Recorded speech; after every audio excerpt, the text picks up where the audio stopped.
হয় শ্রীমতী তখন লেখে যখন বিয়ে হয়, তাই তো? তাহলে ওনার যে যার সঙ্গে বিয়ে হয়েছিল তার টাইটেল কি বন্দ্যোপাধ্যায়? অত সোজা না, বলো। তাহলে বলতে হবে যে কোনো বন্দ্যোপাধ্যায়ের সঙ্গে বিয়ে হয়েছিল।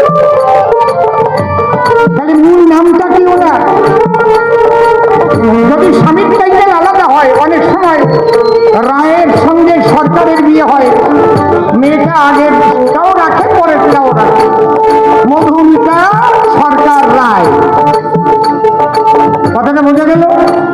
তাহলে উনি কি? উনি কুমারী মমতা বন্দ্যোপাধ্যায়, আবার শ্রীমতী মমতা বন্দ্যোপাধ্যায়। তাহলে ওনার কি বন্দ্যোপাধ্যায়ের সঙ্গে বিয়ে হয়েছিল? এর জবাব আগে দাও, তোমরা সবাই বলো। তাহলে মূলত ওনার নাম কি টাইটেল সহ? তাই আমাদের কারো জানা নাই। আছে সততার প্রতি লেখে না রে ভাই। তাই হিন্দু মুসলিম বাঁধো জোট, সবাই পদ্ম ফুলে মারো ভোট। হিন্দু মুসলিম বাঁধো জোট, পদ্ম ফুলে হিন্দু মুসলিম বাঁধো জোট, সবাই পদ্ম ফুলে মারো ভোট। তৃণমূলকে এবার আর ভোট দিও না।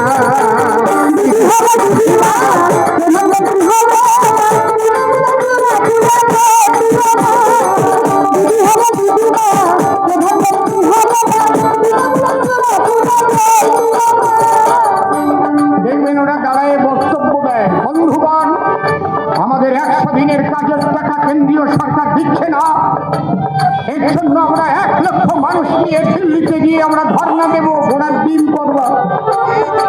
এ কারো বাপের সাধ্য আছে নাকি কেন্দ্রীয় সরকার রাজ্য সরকারের টাকা দেবে না? সুপ্রিম কোর্ট আছে না? আছে না? কেস করো না কেন? এর কারণ কি জানেন আপনারা? পরপর 3 বছর এই 100 দিনের কাজে প্রথম স্থান অধিকার করেছিল বাংলা। এবার অ্যানালাইসিস করে দেখা যাচ্ছে বাংলায় যে জনসংখ্যা, সেই হিসেবে যে জব কার্ড মেলে না। একটা রেশিও আছে তো, যে 1% মানুষ তারা 100 দিনের কাজ করতে পারে। তখন কেন্দ্রীয় মন্ত্রিসভা সিদ্ধান্ত নিল সমস্ত জব কার্ডের সঙ্গে সারা ভারতবর্ষে আধার কার্ডকে লিঙ্ক করতে হবে।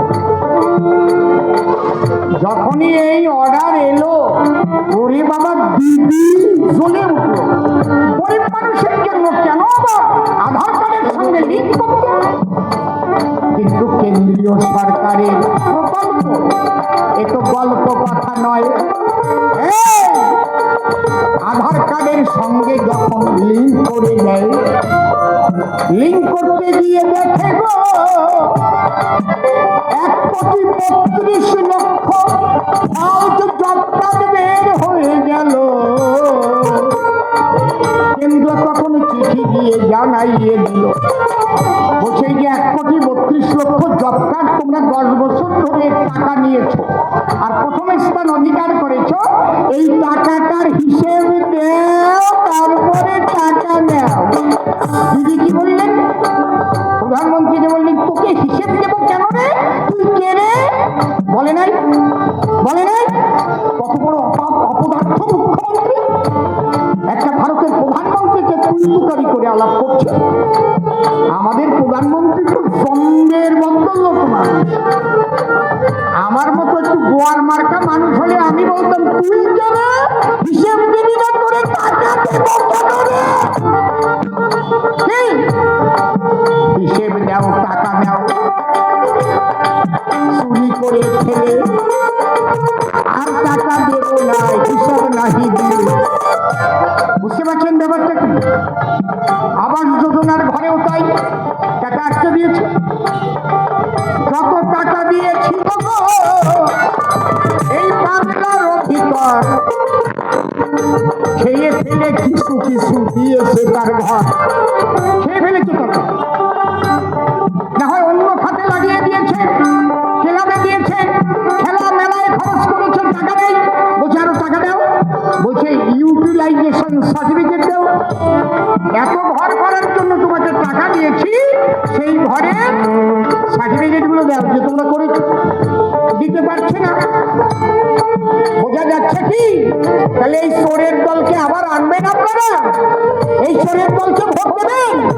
যদি এই চোরের দলকে ভোট দেন, ভোট দিয়ে জিততে বলবে, দেখেছেন আমরা সৎ বলে বাংলার মামাটির মানুষ আমাদের ভোট দিয়ে জিতিয়ে দিয়েছে।